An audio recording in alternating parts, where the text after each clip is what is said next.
A month ago, when lockdown was really getting started and everything was changing and I didn't know what I felt, I thought it'd be a good idea to just start a huge painting and just begin and see what came out as a way of understanding what was going on internally during this strange time.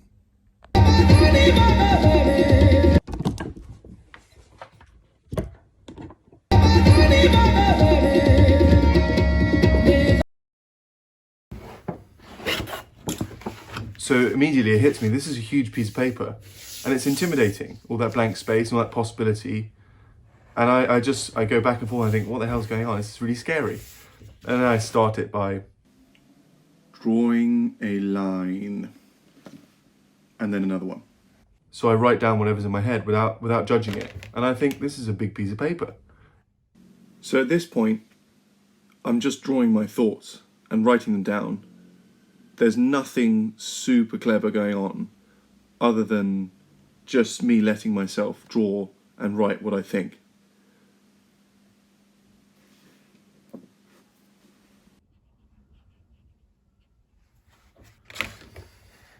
And I write down I'm an artist because I'm thinking that's what I am. And now I'm taking the piss by saying you can tell by my hat. This is a joke hat, but it's, whatever. So I like it as well.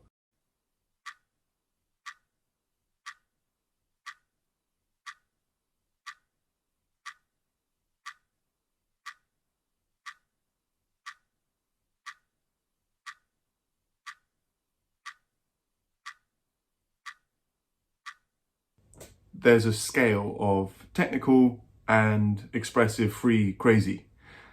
And I start the cartoon with technical because my mind wants it to be something and I'm feeling quite constrained. So there are boxes around it as a cartoon.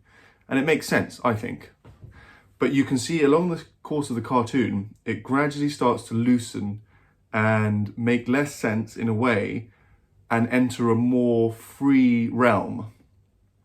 And there is a dropping off point, as I see it, where it goes from cartoon on a page to whoop, this open space where you've got these gorillas and me flying in a taxi. And that's a visual departure from making sense, basically. And it enters a more unconscious realm where I'm just allowing something to happen and I'm less in control of it. So it starts quite technical and in control with the cartoons. And as it progresses, it moves into an unconscious, free, expressive space.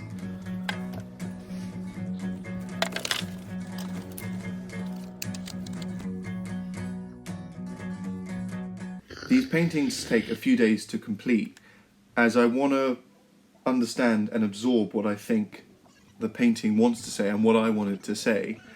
And there's not just one message, like quite clearly in these paintings, there's multiple.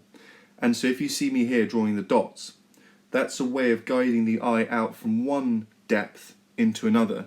So the messages and the little pockets in the paintings intercommunicate like a cartoon and move from one to the next. So those dots were a kind of arrow out from one pocket into another, which creates this kind of rhythm and depth to the piece.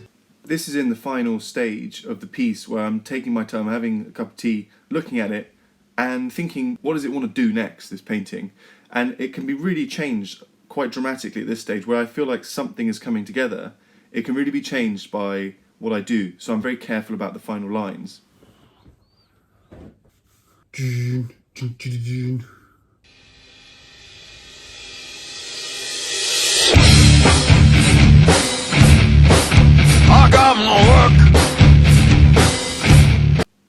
And relax. This final bit I find really difficult because you're really changing the piece. You've already done this work and it's sort of saying something already and you've got to be really careful not to ruin that. So there's a lot of looking at it and thinking, what is it I'm doing here? What am I trying to say?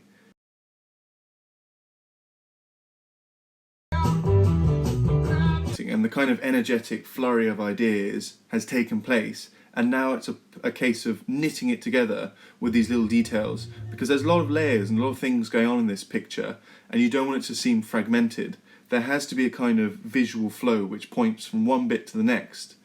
And that's what I'm trying to do with all these little details going back and forth. And so the final piece looks like this. When I do these, I write down and I draw whatever I want, but I then deconstruct it by taking parts of an image or a word and then repeating it and putting it elsewhere and flipping it around and changing it. So you've got this big shape here, and I don't want to dictate what you see, but that could be a K, for example, or it could be part of this star shape, or it could be a K. So I'm trying to question the boundary between letters, words, symbols, and codes, and shapes. And so what you get is this kind of puzzle feeling, like a 3D Where's Wally, but there's no Wally. It's just a kind of exploration of the relationship of shapes and words and all those things and symbols, like I said. If you want to see more of this sort of stuff, go to my website, jesuisamsmith.com, and obviously check out my Instagram page if you can. I'll put it up here. And please like and subscribe. It helps with the algorithm. It helps show my videos to more people. And God knows I need a lot of help if this is the kind of stuff that I'm painting. It's not exactly mainstream appeal. And thank you very much for your time and attention. Much appreciated, and I will see you soon.